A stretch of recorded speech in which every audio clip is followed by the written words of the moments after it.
my timbers! Welcome, Buccaneers, to the Pixel Pirate Plays! This is your host, the Pixel Pirate, bringing you daily first impressions on the latest and greatest indie games. Today on the show, we are taking a look at a game called Knights of Pen and Paper Plus One. Knights of Pen and Paper Plus One is developed by Behold Studios and published by my favourite publisher, Paradox Interactive. You can pick up the game on Steam for the grand total of $10. So what is Knights of Pen and Paper? Well, it is a Dungeons and Dragons simulator.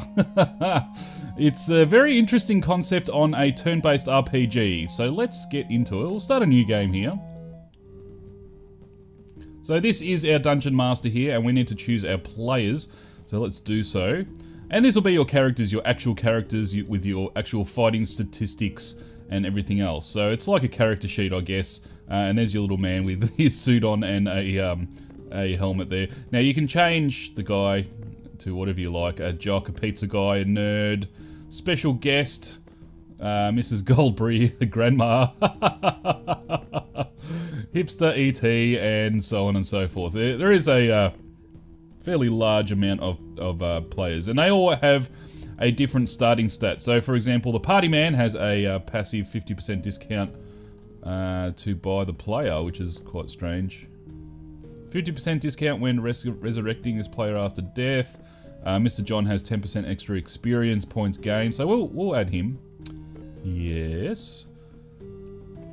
And we'll add... So you also get to choose your archetype, so warrior, rogue, cleric, druid, mage, and yeah, that's about it. So we'll go with warrior. And we will add a, let's see, a mage with the jock. Well, actually, he would be a better warrior, but let's go with Wolfie. Who's obviously a Wookiee. Alright, so each one also starts with different skills, I guess. Or, well, I say starts with, I think you actually buy these. So, each person you want to add over two, you have to pay for. You have a gold thing up here, like an amount of gold, which you earn in quests. Now, the developers have said that you can actually buy gold, which I'm not all that crazy about. But having said that, there is no special currency, there is no premium currency in the game. So you can either buy gold to sort of save time with grinding, or you can just earn it by grinding. As to how much the grinding takes, like how long it takes and stuff like that, like if it's impossible or what the go is, I have no idea, unfortunately. But yeah, it's something that I felt like people needed to know. So there you go. All right, let's start. Okay, so is everyone ready? All character sheets are set up.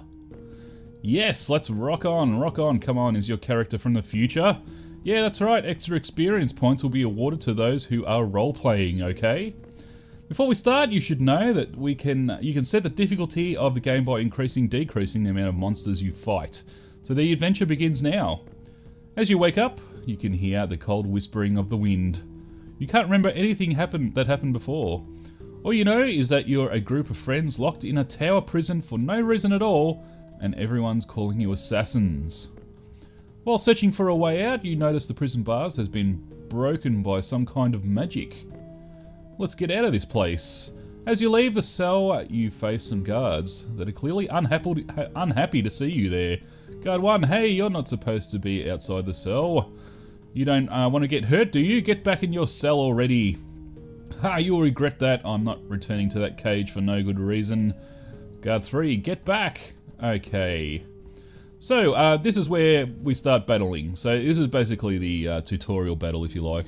Now, you can add guys just like that, and that increases the difficulty. That's the difficulty factor of this game, is by increasing guys to fight. It gets harder, obviously. I mean, that makes sense, but it seems like a strange way to do the difficulty. But I guess I can see its merits in that you might normally want to have hard, fights, and then if you're fighting, say, like a dragon or something, you might want it a little bit easier than that, or something like that. Or you lose a fight, you reload your game, you do it a little bit easier and get through. Alright, let's start. So it's your basic turn-based combat of, you know, games like Final Fantasy, I guess, or the early Final Fantasies. And so we got our 3 characters down the bottom here. We got the guys up the top here. Everyone has a health bar, and I can use all these skills. So this one is run away. I think this one's defend. That one's use a potion, magic, and finally attack. And we will target that dude. Oh wow, we did a fair bit of damage with him. So we got a magic attack here with our wizard and our other warrior guy, which I think he was a paladin, wasn't he? Yeah. And then it's the AI's turn. Alright, we'll kill that guy. And unfortunately we don't have any spells to show off as yet. I'm sure we'll get there though. Alright, let's soften these guys up. Get them ready for the slaughter. Ooh, nearly there. Alright, another 2 attacks and we should be good to go. And... oh, what happened there? I've no idea. Anyway, we gained 181 XP and 5 gold. So there's a sort of a gauge, I guess. Now we've all leveled up, so let's have a look at the leveling up system. You get to choose to level up a skill. It doesn't seem that you can actually change any kind of strength-based health, anything like that, except via these sort of skills. So, for example, we've got Devotion here. It's a passive. Light gives you strength. You gain extra 5 HP and extra 1 threat. And then you have things like a Flash Heal, for example. That is a non-passive skill. So, and same with these 3. So we're going to go with the passive skill, because why the hell not? And we'll level up these other guys. Hard Skin, yeah. So this guy doesn't actually have any passives. Ah, he does actually, Taunt. Alright, yeah, let's do that. A bit of health regen there. Okay, and Fireball. Ooh, Meteor. Goodness me. Let's go with a Fireball, because that gives extra damage over a couple of turns. And that is it. So we can rest if we so desire, which we probably should. And we'll wake up there. And we'll continue on with our quests. Hey, that's not fair, the guard 3. I killed you. Oh, the alarm. We should sneak past the next guards. Rolls dice. Nice roll. You sneak past the other guards while everyone is too busy looking for you. As you reach the first level of the tower, a strange man covered in a dark cloak is waiting for you on his horse-drawn wagon. Strange guy, we shall leave this place for now. Hurry up. I don't know who you are, but we'll have to trust you for now. The strange guy rode with you to the default village where your adventure is just about to begin. Alright, so we've done a quest there. There you go. 3 gold and 120 XP. Okay, so let's, this is a good time to actually show you the shop. Now, of course, as I said, all the currency, there's only one currency. You earn it in the game or you can buy it, and you can spend it on all this stuff. So you get snacks, which gives you sort of buffs for a duration. You got drinks, which I think do the same, yep. You got objects, which give you +1 to dice rolls and, you know, other effects that affect the sort of meta of the game. You got a table. You can change the table around, which I think is pretty cool, actually. And that gives you stats as well. So, for example, this one gives you +5 XP. This one gives you +5% item find, and so on and so forth. Then you have masters, and they increase other stuff. I guess basically, like all the items that you can buy sort of increase all sorts of different elements. So, oh, that was actually pretty good. Armor +20 health, permanent effect. Wow, how much is he? It's 200. So let's buy that one, and then maybe we'll buy a table. You can also choose a door, a rug, books, a pet, walls, and that is it. So basically, it's just changing this room, and essentially, I guess. So let's go for, let's see here, plus 10% gold, crit chance, XP. We'll We'll go for... no, that one's boring. I was going to go for the XP, but that one's a bit boring. So we'll go for the crit chance. Looks pretty nifty. And that will do it. Alright, so continuing on. We can go to the map and have a look around here. So there's a fair bit to do. And just keep in mind that this game did start on the mobile. And is still available on the mobile, by the way.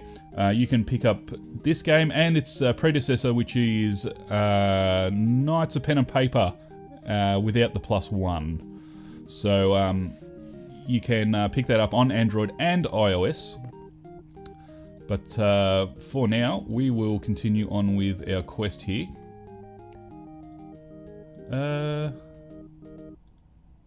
Cool, you can create a quest.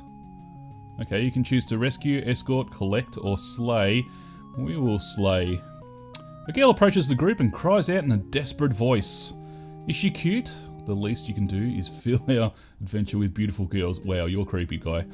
Fair enough, her charisma is 19. Commoner girl. There is a rat infestation in the village.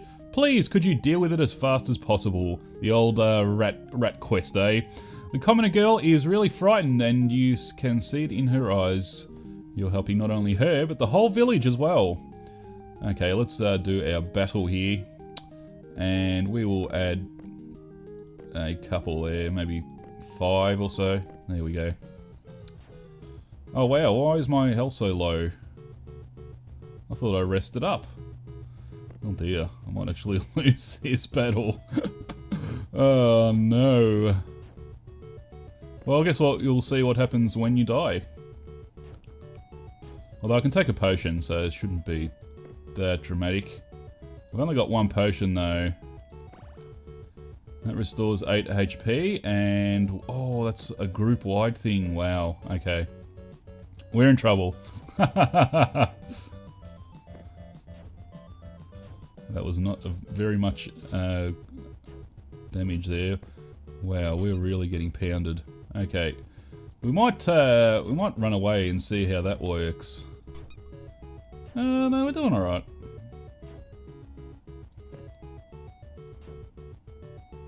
It's pretty embarrassing to actually have this trouble this early on in the game. Although I did select 5 guys, although that was not considered amazingly hard according to the game. Alright. Okay, the tides have turned and we are cooking with gas. Okay, victory! Alright, so we got 9 this time, so it's increasing exponentially, I guess.